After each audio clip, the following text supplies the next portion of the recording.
We are joined now by a special guest, guys, on the hotline, and we know that he's an outstanding driver, and now he's got an affiliation with Summit Racing, the one, the only, the guy that's got a verb as a last name almost, Pete Berner. Pete, good morning and welcome to Auto Smarts for you. Good morning. Thanks for having me. Hey, congratulations on getting the affiliation with Summit for ADRL. What does that feel like to know that you're going to be working with such a great organization here in 2010? It's a great opportunity. I'm thrilled to represent Summit Racing. They truly have a passion for racing and motorsports in general.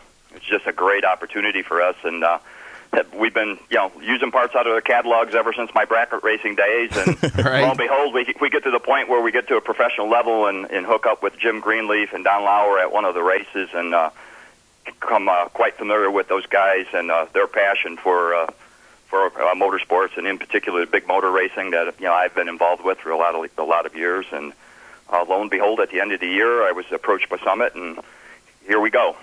Hey, Pete, Steve Germain talking. How you doing? Good. About yourself? Good. Hey, I got to ask you about your last name now. Seriously, is that your real name? Or Oh, yeah. Come on, be honest with me.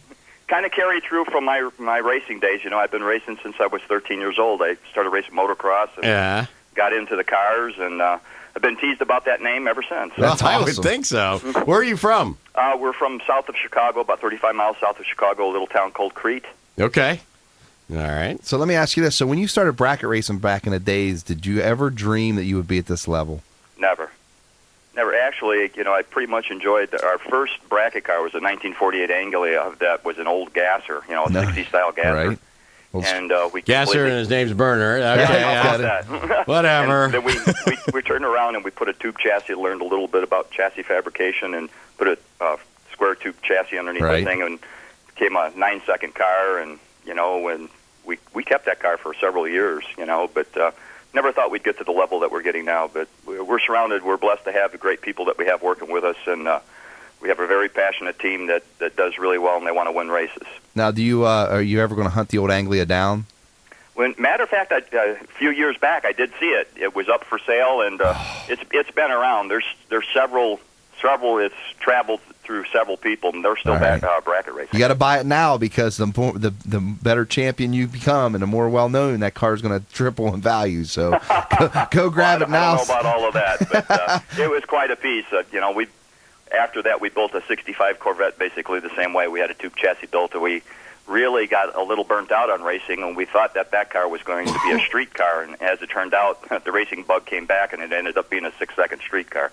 So we had that for several years. Now, I wish I had that car back, because it was a beautiful piece, and we sold it to some people on the East Coast that got to be good friends of ours, and they still have it, and they were racing the street classes with it, and they were doing really well with it. They've won some championships with it, so it's still out there being competitive as well. Hey, Pete, talk about ADRL. A lot of people don't know anything about it. A lot of people learned about it this year. Mike Fornatero from National Trail Raceway said we're going to have an event out here. You're not going to believe this, but we're going to have upwards of 30,000 people.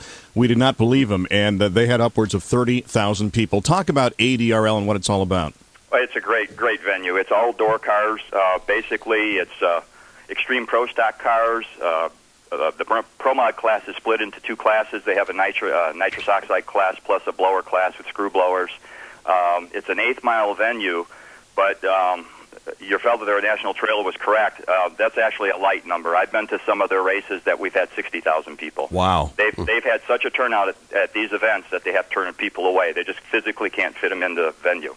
That's unbelievable. But it's just great. It's great racing from the time you get in there to the time you go home. We've had some people, we were at St. Louis, and some people stayed in their seat that night so they wouldn't lose their seat for the next day. Understand. And I think that's what drag racing needed. Yeah. They've had to wake me up in my seat before when I've been at a show.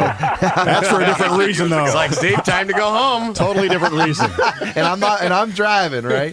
No, I think that because of NASCAR being so popular, I think drag racing needed a shot in the arm, you might say, and I think this is the division that's really going to bring them back. You know what I mean? For me, I'm a true drag racer at heart, but I'm really happy to see this division. I can't wait till they come back.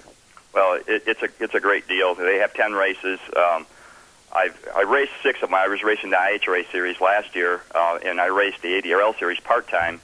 I went to 6 of the 10 races last year, and every one of those had record-setting, spectator count, record-setting fields as well.